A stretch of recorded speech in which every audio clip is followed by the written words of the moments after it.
네, 특별히 강조했습니다. 바로 2017년 저희 교회 표인 사랑과 섬김입니다. 사랑과 섬김을 굉장히 강조하셨습니다. 왜 예수님께서는 많은 말씀이 있지만, 많은 이야기들이 있지만 왜 사랑과 섬김에 대해서 강조하셨을까? 당시에 이스라엘에 종교적이고 정치적인 힘을 가진 여러 당파들이 있었습니다. 바리새인이나 사두개인, 여러 당파들이 있었는데 사복음서 간간히 이들의 이야기들이 나오죠. 우리들은 이들의 모습을 통해서 예수님이 왜 사랑과 섬김을 이야기하고 있었는지, 또 왜 그것을 강조하셨는지 쉽게 알 수 있습니다. 바리새인이라는 뜻은 분리된 자라는 의미를 가지고 있는데요. 처음에 바리새인들이 시작된 그 기원을 보면 굉장히 순수하고 굉장히 좋은 의미에서 시작된 당파입니다. 신구약 중간기에 보면은 말라기하고 마태복음 사이는 한 장이잖아요. 한 장 차이지만 실제적으로 400년이라는 긴 시간이 흐르고 있습니다. 그 긴 시간 동안 이 이스라엘에 가장 영향을 주었던 문화가 바로 헬라 문화였습니다. 그리스 헬라 문화. 그 그리스 헬라 문화에 유대인들이 빠져들기 시작하는 거예요. 너무너무 재밌고 멋있어 보이고 그렇게 타락된 그런 문화에 유대인들이 빠져들기 시작하는 거예요. 그 모습을 보자, 우리는 이 헬라 문화에 빠지지 말자. 우리는 여기서 분리돼서 우리의 그 율법, 하나님이 주신 그 율법을 철저히 지키며 우리의 것을 지켜나가자. 이런 의미에서 시작된 것이 바로 바리새파들입니다. 이들은 율법을 문자 그대로 지켰습니다. 그리고 굉장히 정결한 삶을 살았다고 합니다. 성경에도 여러 명의 바리새인들이 나옵니다. 그 중에는 다소가 고향인 사도 바울도 바리새인이었고, 니고데모, 요한복음 3장에 나오는 니고데모, 아리마대 요셉, 또 가말리엘, 이런 사람들이 신약 성경에 나오는 바리새인들 중에 바리새인들입니다. 예수님 당시에는 바리새인들이 약 5,000명 정도 있었다라는 그런 보고도 있습니다. 처음 만들어진 의도는 굉장히 순수했고 너무나 좋았습니다. 하지만 바리새인들의 영향력이 점점점 커지고 이들이 정치적인 힘을 가지게 되자 점점 그 처음 의도와 굉장히 다른 길로 가게 되는 것입니다. 정치적인 힘을 가지는 것은 좋은 것입니까? 여러분은 어떻게 생각하십니까? 여러분은 정치적인 힘을 가지고 있습니까? 교회 안에서, 또 내가 속한 공동체 안에서. 정치적인 힘을 가졌다는 것은 웃을 일이 아니고 울어야 할 일이라고 생각합니다. 정치적인 힘을 가지면 동시에 순수성과 처음 의도를 쉽게 잃어버리기 때문입니다. 그래서 혹시 내가 어떤 힘을 가졌다라고 생각하신 분들은 더 많이 하나님 앞에서 울어야 한다, 이런 생각이 듭니다. 어떤 분들은 정치적인 그 힘이라는 걸 갖기 위해 정말 부단히 애를 쓰는 분들도 계시죠. 하지만 때로는 그것 자체가 스트레스가 되고 헛것이다, 헛된 것에 내 힘을 쏟고 있다, 내 인생을 소비하고 있다. 어느 순간 우리는 이런 것도 느끼게 됩니다. 예수님 당시에 바리새인들은 점차적으로 사실 그 파워는요 많이 줄어들었어요. 하지만 여전히 정치적인 힘, 종교적인 힘을 가지고 있었죠. 바리새인들은 유대인들 사이에 중요한 간직들을 차지했고 굉장히 특심을 가지고 하나님을 섬겼다라고 이야기하고 있습니다. 그들은 굉장히 가치 있는 것을 가르쳤습니다. 사실 예수님도 그것을 인정하고 있습니다. 오늘 말씀의 3절에 한번 보시겠습니다. 3절 말씀을 보시면, 그러므로 무엇이든지 그들이 말하는 바를 행하고 지키되 그들이 하는 행위는 본받지 말라. 그들은 말만 하고 행하지 아니하며 라고 말하고 있습니다. 처음 부분에 보면 그러므로 무엇이든지 그들이 말하는 바는 행하고 지키라 라고 예수님도 말씀하고 있습니다. 그들이 지키고 있는 그 율법들은 기본적으로 하나님의 말씀에서 온 것 맞다는 것이죠. 그들이 가르치는 것은 행하고 지켜라. 하지만 그들이 하는 행위는 본받지 마라. 그들의 행동은 가식적이었고 위선 이런 것들로 가득 차 있었습니다. 외적인 형식만을 중요시 여겼던 것입니다. 저는 오늘 말씀을 통해서 바리새인들의 실제 모습이 어땠는지 함께 나누고 이 말씀 속에서 우리는 어떻게 섬기는 자가 될 것인지 돌아보는 시간이 되었으면 좋겠습니다. 첫 번째 4절 말씀입니다.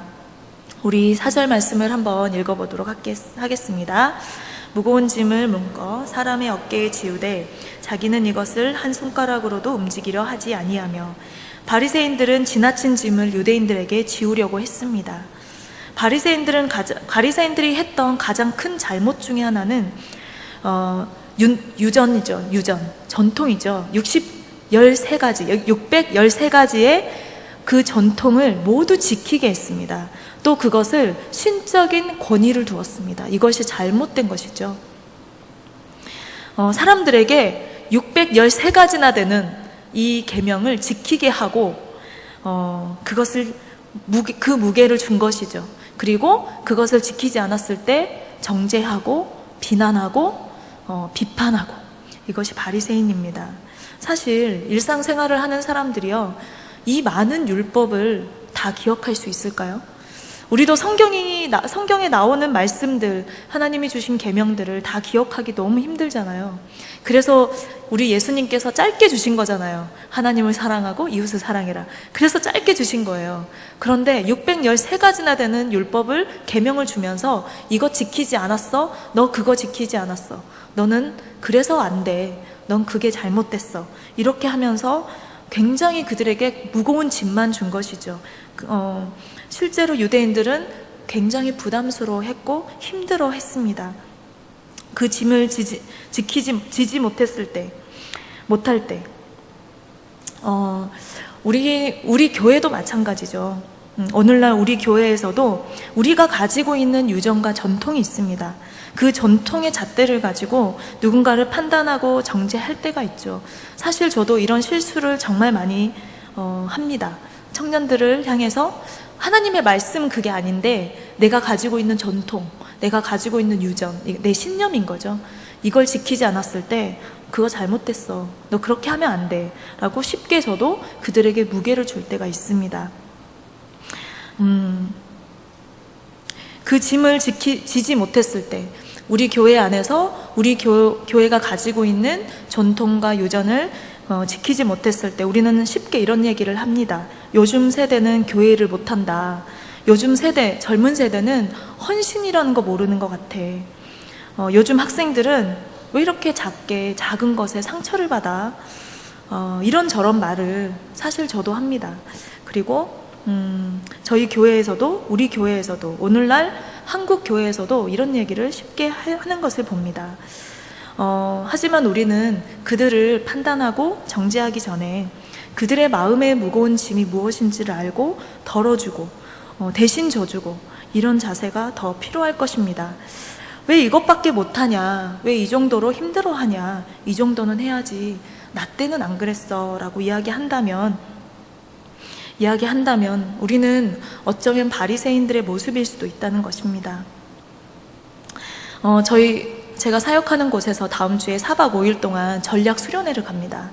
그 전략 수련회를 가는 이유가 있어요. 저희가 3, 4년 동안 사역을 하고 3, 4년의 사역을 돌아보는 시간을 가지려고 합니다. 근데 저희들끼리 모여서 저희 리더십이 모여서 이런 얘기를 했어요. 아무리 생각해도 요즘 학생들이 너무 연약한 거예요. 너무 약한 거예요. 기본적으로 가정의 문제가 너무 많아요. 너무 심각하게. 그래서 어떤 캠퍼스는요, 반 이상이 이혼가정이에요. 반. 아이들이 있으면 그 반 이상이 이혼가정. 그러니까 얼마나 아이들이 불안하고 또 쉽지 않겠어요. 어렵죠. 되게 애정결핍도 많고 또 인간관계 어려움도 굉장히 많아요. 이성 문제 터지면 끝까지 가죠. 문제가 끝까지 가요. 너무 힘들어요. 이런 친구들도 있어요. 인간관계가 싫은 거예요. 인간관계 자체가 싫어서 아예 집 밖을 나가질 않아요. 그리고 예수님을 믿는데 교회는 가고 싶지 않대요. 왜냐하면 인간관계를 시작해야 되니까. 그 상처를 받기가 싫으니까. 그런 친구들이 제가 알고 있는 애들만 여러 명이 있어요.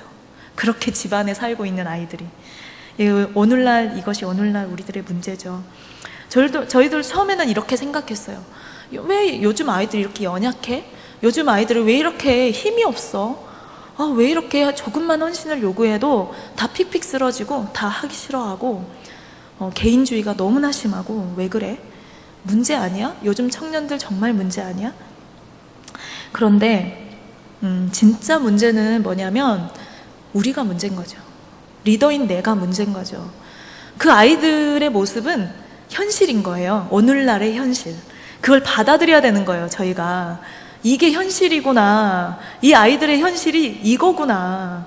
그걸 그냥 받아들여야 돼요. 그리고 그러면 우리는 이 현실에 있는 이 정도의 아이들에게 어떻게 줄 것이냐, 무엇을 해줄 것이냐, 우리 리더십은 어떻게 변화돼 이 모습을 가지고 이 아이들에게 접근할 것이냐, 이게 문제인 거죠. 네. 리더십이 이런 생각을 하지 않고 아이들만 탓하고 아이들만 핑계를 삼는다는 것은 굉장히 책임감이 없고 굉장히 책임감이 없는 그런 모습이다. 그런 결론이 나왔어요. 그래서 저희들이 내년 한 해 동안 상처받은 아이들 특별 관리하자. 딥 빌딩. 깊은 양육을 하는 것. 깊은 양육이 필요하다. 이런 결론이 나온 거예요. 그래서 이 깊은 양육을 어떻게 할 것이냐, 이걸 위해서 4박 5일을 장작 4박 5일을 저희가 시간을 냈어요. 이거 할 거예요. 어떻게 할 것이냐, 이 고민을 할 거예요. 우리는 이 세대에게, 우리 젊은이들에게, 우리 이웃에게 전통과 유전의 무거운 짐을 주는 것이 아니라 짐을 덜어주는 것이죠. 그리고 짐을 같이 져주는 것이죠. 이것이 바로 바른 섬김의 시작이다라는 생각을 했습니다. 두 번째, 바리새인들은 자기 행위를 자랑했습니다. 5절에 보면 5절 한번 보시겠습니다. 한번 같이 읽어볼까요? 그들의 모든 행위를 사람에게 보이고자 하나니 곧 그 경문띠를 넓게 하며 옷술을 길게 하고. 경문과 옷술에 대해서 제가 찾아봤는데요. 한번 사진을 보여주시겠습니까? 예, 이게 경문이에요. 머리에 이렇게 성냥각처럼 생긴 거. 하나님의 말씀, 신명기 말씀을 집어넣고 말씀을 항상 기억하자. 이 팔에도 만들어서 이렇게 하는 것. 이게 경문이고요. 옷술은 뭐냐면 이 천이 있어요. 천 양 끝에다가 길게 길게 늘어뜨리는 거예요. 그래서 그것을 보고 볼 때마다 말씀을 생각하는 거예요. 예수님도 사실은 이 긴 옷술이 있는 옷을 그 겉옷을 입으셨대요. 그래서 혈우증 앓던 그 여인이 만졌던 게 바로 그 옷술이다. 이런 이야기도 있더라고요. 예. 바리새인들은요, 경문띠를 넓게 하고, 그러니까 넓게 했다라는 것은 나는 여기 하나님의 말씀이 정말 많아. 예. 그런 뜻이겠죠. 옷술을 길게 했다는 것은 이거 봐라, 나는 하나님 말씀을 정말 많이 알고 있어, 항상 기억한다 하면서 자랑한 거예요. 자기의 신앙의 경륜과 자기의 신앙의 그런 것들을 자랑했다는 것입니다. 저희들도 자랑을 많이 하죠. 신앙의 경륜, 내 신앙의 경험 굉장히 자랑을 많이 합니다. 저도 사실은 어떤 분은 겉으로 자랑을 하고 어떤 분은 속으로 자랑을 하겠죠. 저는 속으로 자랑을 하죠. 속으로. 말은 못하고 에이 나 그거 해봤는데 안 돼. 에이 그거 아니야. 속으로 하죠. 근데 이렇게 이야기하시는 분들도 있잖아요. 내가 왕년에 어디 교회에서 이런 사역 다 해봤다. 내가 왕년에 유치부 교사도 해보고 청년부 교사도 해보고 다 해봤다. 그러면서 다 해봤대요. 그리고 진짜 말도 잘하세요. 이런 분들도 많죠. 저는 이제 속으로 하고 그분들은 겉으로 하고. 그런데 결국 그렇게 말하는 사람들의 결국이 뭐냐면 이거더라고요. 그러니까 내 말이 맞아. 내 말대로 해야 돼. 내가 이거 다 해봤거든. 내가 이거 다 경험해봤거든. 그러니까 결국은 내 말대로 합시다. 내 말이 맞습니다. 이거잖아요, 결국. 결국은 나의 그런 과거, 경험과 어떤 경륜을 자랑하면서 이런 태도로 우리가 나갈 때가 있다는 것입니다. 요즘에 제가 어제 오늘 말씀을 준비하면서 또 많은 생각을 하면서 또 우리 학생들을 만나면서요. 어제도 이런 생각을 했어요. 사역을 하다 보니까 시간이 지나면 지날수록 이런 생각이 드는 거예요. 모르겠다. 정말 어떻게 해야 될지 모르겠다. 이런 생각이 자꾸 드는 거예요. 어제도 모르겠는 거예요. 어떤 친구가 갑자기 휴학을 한대요. 너무 힘들다는 거예요. 근데 겉으로 봤을 때 힘들 게 하나도 없거든요. 힘들 게 없어요. 근데 자기 죽겠다는 거예요. 정말 제가 제 개인적으로 공을 들였던 제자거든요. 너무 공을 들였어요. 그런데 갑자기 어제 저한테 와가지고 다 포기한대요. 자기 진짜 다 포기하고 한국 가고 싶다고 막 그러는 거예요. 그래, 어제 밤에 제가 잠을 자면서 하나님께 기도를 하는데 모르겠어요. 어떻게 해야 될지 모르겠어요. 가르치면 떠나고 가르치면 이상한 데로 가고 하나님 도대체 어떻게 하라는 거예요? 모르겠는 거예요. 사실 사도 바울은 신앙에 자랑할 것이 많았던 사람이죠. 사도 바울이 어떤 사람이었습니까?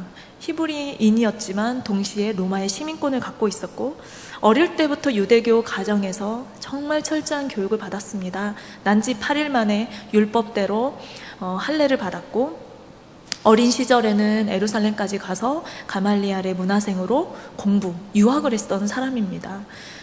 자신 안에 가졌던 정말 많은 신앙의 경륜이 있고 또 신앙의 경험이 있었을 거예요. 그 열심으로, 그 특심으로 예수를 믿는 사람들을 죽이려고 돌아다니지 않았습니까? 그런데 빌립보서 3장 7절에 사도 바울이 이런 고백을 합니다. 한번 보겠습니다. 무엇이든지 내게 유익한 것을 내가 그리스도를 위하여 다 해로 여길 뿐더러. 마지막 부분에 보면 내가 그를 위하여 모든 것을 잃어버리고 배설물로 여김은 그리스도를 얻었다, 이렇게 이야기합니다. 사도 바울이 가진 신앙의 경륜과 신앙의 경험들을 사도 바울은 뭐라고 얘기했냐면 배설물이라고 표현하고 있는 겁니다. 무엇만 빼고요? 예수 그리스도만 빼고, 예수님만 빼고 나머지 다 배설물이야. 이렇게 청년들을 만나다 보니까요, 이런 생각을 하게 됩니다. 작년에는 이렇게 하면 통했어요. 이렇게 하면 됐어요. 그런데 몇 년 지났는데, 몇 년도 아니야, 2, 3년? 이렇게 하면 안 되는 거예요. 안 통하는 거예요. 요즘 아이들이 안 통해. 제가 저 20대 때 했던 그런 것들을 해봐요. 안 통하는 거예요. 제가 분명히 30살 초반에 이렇게 하면 아이들이 동기부여가 됐거든요. 분명히. 안 되는 거예요. 안 되는 거예요. 어떤 선교학자가 이런 이야기를 했어요. 과거에 2000년 동안 이루었던 일을 오늘날 인류의 교회들이 20년 동안 이루어가고 있다, 이런 이야기를 했어요. 그만큼 시간이 빨리 지나가고 있고 세대가 엄청나게 바뀌고 있다. 제가 이 이야기를 10년 전에 들었거든요. 그러면 지금은 그 20년 동안 인류가 했던 그 교회가 20년 동안 했던 그것을 오늘날에는 2년 만에도 할 수 있다는 것이죠. 그만큼 속도가 엄청나게 빨리, 우리가 상상할 수 없을 만큼 세상은 바뀌고 있고 사람들도 바뀌고 있다. 사람들의 가치관, 생각, 가치, 모든 것이 바뀌고 있다. 그래서 우리는 내 신앙의 경험과 경륜을 믿는 것이 아니라 우리의 마음을 비우고 새롭게 보는 연습을 해야 돼요. 자꾸 새롭게 보는 연습. 진정한 섬김은 내 자랑을 내려놓는 것에서 시작됩니다. 내 신앙의 경험들과 경륜을 내려놓을 때 무엇이 들리냐? 상대방의 니드, 필요가 보인다. 그리고 상대방의 말이 들리기 시작한다. 청년들의 말이 들리기 시작하고 또 내 자녀들의 말이 들리기 시작하는 거예요. 또 그들의 아픔, 그들의 필요를 볼 수 있다는 것이죠. 우리는 우리의 것을 조금 내려놓을 필요가 있다. 이것이 바로 그래야 내가 진짜 무엇을 섬겨야 될지 바로 볼 수 있지 않을까라는 생각을 하게 되었습니다. 세 번째는 바리새인들은 높은 자리를 참 좋아했습니다. 6절에 보면 6절 한번 보겠습니다. 잔치의 윗자리와 해당의 높은 자리를 좋아했습니다. 잔치의 윗자리, 해당의 높은 자리. 오늘 말씀 2절에 서기관들과 바리새인들이 모세의 자리에 앉았다라고 했습니다. 이 모세의 자리는 회당에 있는 공식적으로 랍비들이 하나님의 말씀, 율법을 해석하는 그 자리였습니다. 모세의 자리라는 의미는 권위 있는 자리, 이 뜻을 가지고 있죠. 예수님 당시에 어떤 사람이 어떤 자리에 앉아 있는가를 보면 그 사람의 사회적 지위를 쉽게 알 수 있었다고 합니다. 우리도 높은 자리 좋아하죠. 비행기를 타면 퍼스트 클래스가 있고 일반석이 있는데 퍼스트 클래스를 타면 사실 대우가 좋잖아요. 얼마나 좋아요. 편하게 누워서도 가고. 예, 좋죠. 얼마 전에 한 친구랑 성경 공부를 하는데 너는 소원이 뭐야? 제가 이랬어요. 너는 정말 하고 싶은 소원이 뭐야? 이렇게 이야기했더니 이 친구가 어떻게 얘기했냐면 저는요, 한 달 동안 호텔에서 사는 게 소원이래요. 너무 재밌지 않아요? 한 달 동안 호텔에서 사는 게 소원이래요. 그래? 왜? 그러면 막 어지럽혀다가도 밖에 나갔다 오면 깨끗해지고 밖에 나갔다 오면 깨끗해지잖아요. 이렇게 이야기하더라고요. 그리고 아침마다 맛있는 뷔페를 먹고 호텔밥을 먹고, 그러니까 한마디로 대우받는 거잖아요. 호텔에서 지내면 대우를 받잖아요. 그 대우를 받아보고 싶다는 거예요. 한 달 이상도 아니고요. 딱 한 달만 호텔에서 살아보고 싶대요. 그게 소원이라는 거예요. 제가 들으면서 요즘 아이들이 이런 소원을 가지고 있구나 그런 생각을 했는데, 우리도 생각해보면 높은 자리, 우리가 좋은 직장, 좋은 학교, 또 정말 성공하고 싶은 근본적인 이유가 세상에서 대우받고 살아보고 싶은 거잖아요. 대우를 받는 거 참 좋지요. 대우받고 싶어서 어쩌면 우리가 발버둥 치고 있는지도 모르겠습니다. 여러분들은 지금 어떤 대우를 받고 계십니까? 또 어떤 대우를 받고 싶으십니까? 우리 예수님이 이 땅에 오셨을 땐 사실상 대우를 받지 못했습니다. 우리가 사복음서를 통해 예수님의 삶을 본 것처럼 예수님은 대우받지 못한 삶을 사셨죠. 자신의 고향에서 또 자신의 가족들에게까지 존경받지도 못했고 대우받지도 못했고 비꼬는 말만 여러 번 들었습니다. 예수님은 의도적으로 대우받으려는 그런 자세를 피하셨습니다. 그리고 오히려 가난하고 연약하고 소외받는 사람들을 대우해 주셨죠. 지금 생각해 봅시다. 길거리에 거지들, 우리가 길거리에 있는 거지들을 우리가 어떻게 대우할 수 있을까요? 가늠한 여인이 잡혀왔어요. 요한복음 8장에 가늠한 여인이 잡혀왔는데, 지금으로 얘기하자면 이런 사람일 수 있죠. 에이즈에 걸린 환자. 이런 환자를 우리는 어떻게 대우할 수 있죠? 어떻게 대우할까요? 그런데 우리 예수님은 그런 사람들을 대우하신 거예요. 그렇게 소외된 자들을 대우해 주신 거예요. 제가 학생 선교사로 필리핀에 처음 왔을 때 원주민 사역을 간 적이 있습니다. 일주일 동안 그 원주민이 살고 있는 그 지역에서 머물었습니다. 쌀을 한 가마니 들고 가서 저희가 28명이 갔는데 각자마다 한 집씩 들어갔어요. 그 집에서 사는 거예요. 쌀을 주고 저희가 그 집에서 사는데 거기는 화장실이 하나도 없었어요. 놀랍죠? 화장실이 하나도 없고요. 물도 나오지 않아요. 물이 없어요. 그리고 숟가락과 젓가락은 물론 없고 포크 이런 거 없습니다. 손으로 먹어야 돼요.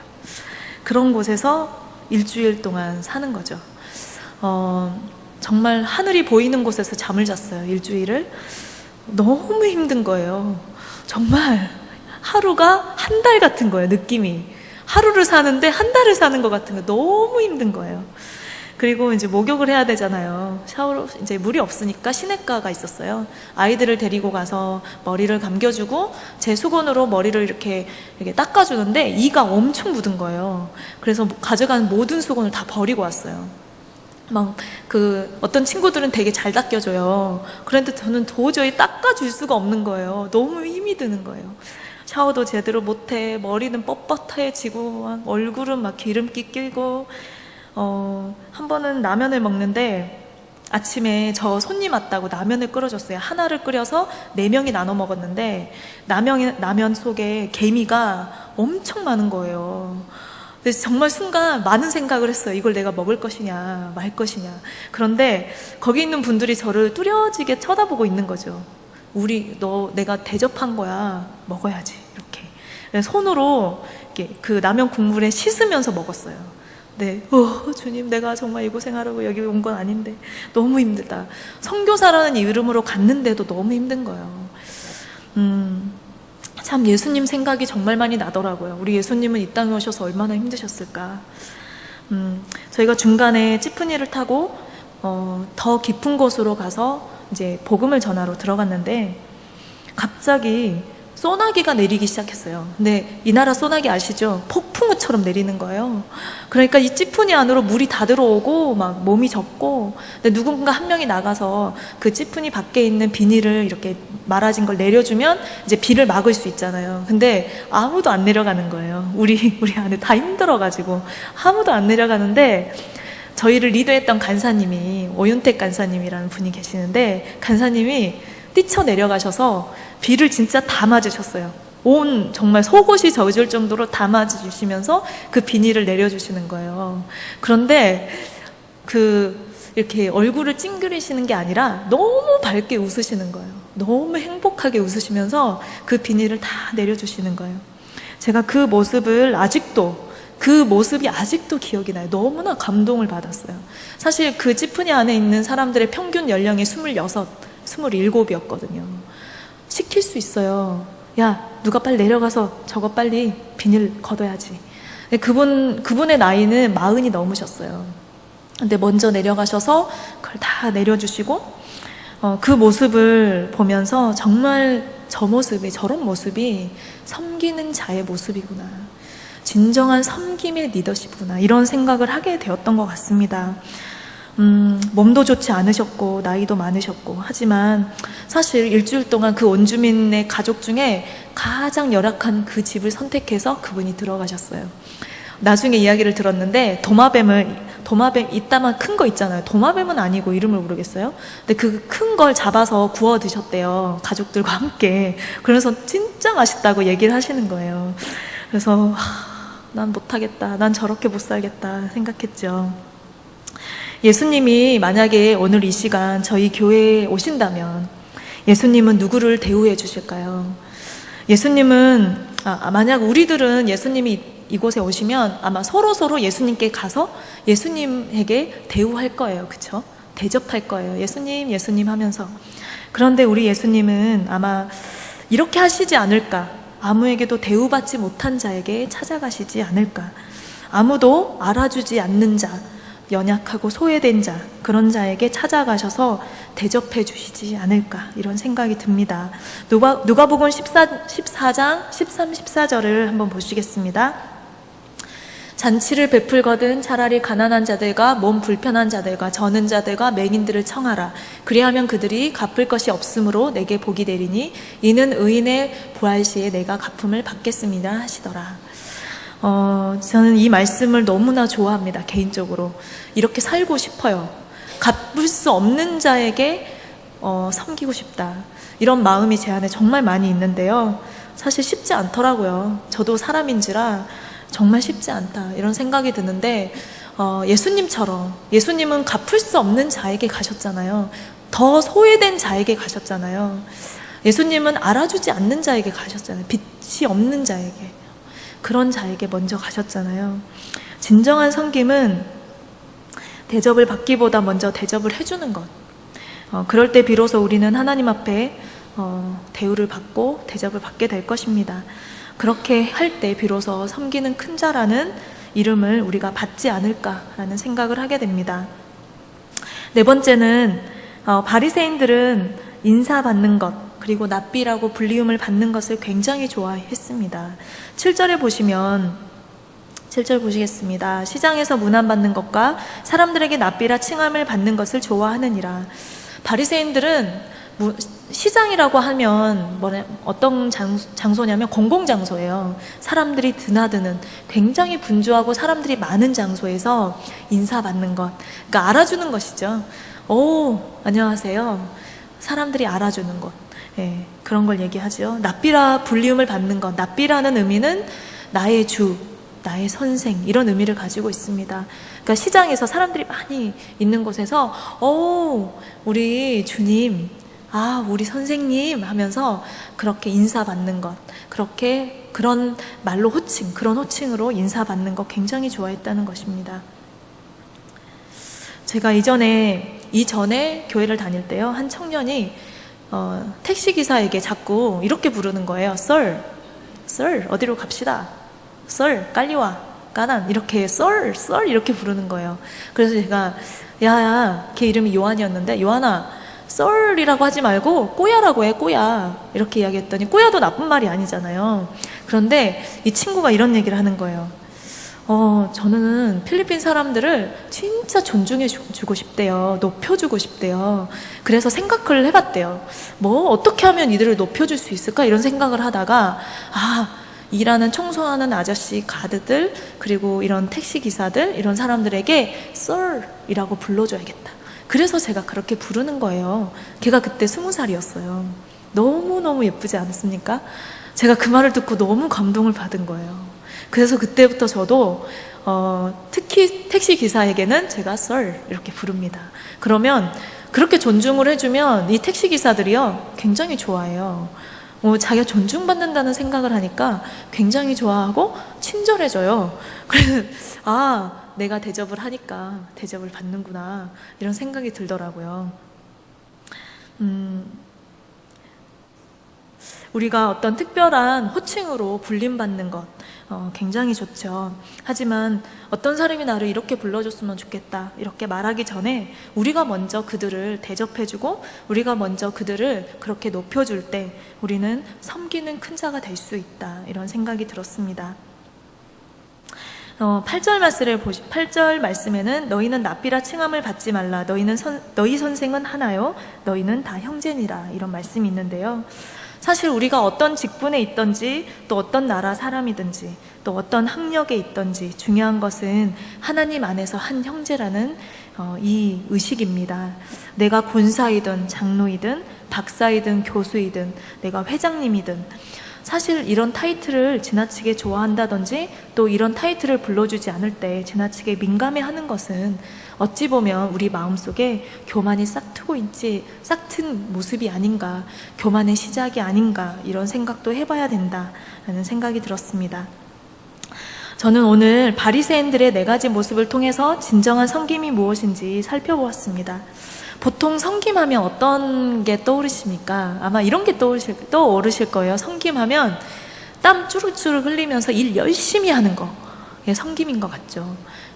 그리고 뭔가 굉장히 많은 일을 하는 거, 와, 저 사람은 정말 섬김이 대단해, 이렇게 생각되죠. 하지만 오늘 말씀에서 섬김이란 무엇인가? 남들을 판단하지 않는 것, 남들을 정죄하지 않는 것, 그들에게 무거운 짐을 덜어주지 않는 것, 내 신앙의 경륜과 자랑을 내려놓는 것, 다른 사람들의 말을 경청하는 것, 대우를 받으려는 것이 아니라 오히려 소외된 자들을 대우해 주는 것, 그리고 내가 가진 타이틀을 내세우지 않는 것, 이러한 것들이 바로 섬김이다. 바리새인들이 실수하고 있었던 것은 그들은 외적인 것을 굉장히 강조했던 사람들입니다. 이 정도 옷수를 길게 하고 경문을 이렇게 크게 하면 나는 섬기는 자가 되는 거야, 나는 하나님을 사랑하는 자가 되는 거야, 이렇게 생각했던 그들의 착각이었던 것입니다. 우리는 교회 안에서, 우리는 가정 안에서 어떠한 섬김을 하고 있습니까? 하나님 감사합니다. 예수님 당시에 바리새인들을 보면서 나는 바리새인이 아니야 라고 생각했습니다. 하나님 돌아보니 우리의 모습이 바리새인들과 같은 모습이 너무나 많았음을 고백합니다. 남들을 정죄하고 쉽게 내 자랑을 하고 내 경륜대로 하지 않을 때 쉽게 분내했던 모습들도 있었습니다. 하나님 내려놓기 원합니다. 모든 초점을 예수 그리스도 한 분께 올려드리기 원합니다. 예수님이 우리 교회에 오실 때, 예수님이 이 땅에 오셨을 때 내가 찾던 교회가 이 교회다, 내가 바랬던 교회가 이 교회다 말할 수 있도록 우리 성도들이, 우리 교회가 하나님이 기뻐하시는 섬기는 큰 교회 되기를 소망합니다. 감사합니다. 예수님 이름으로 기도드립니다. 아멘.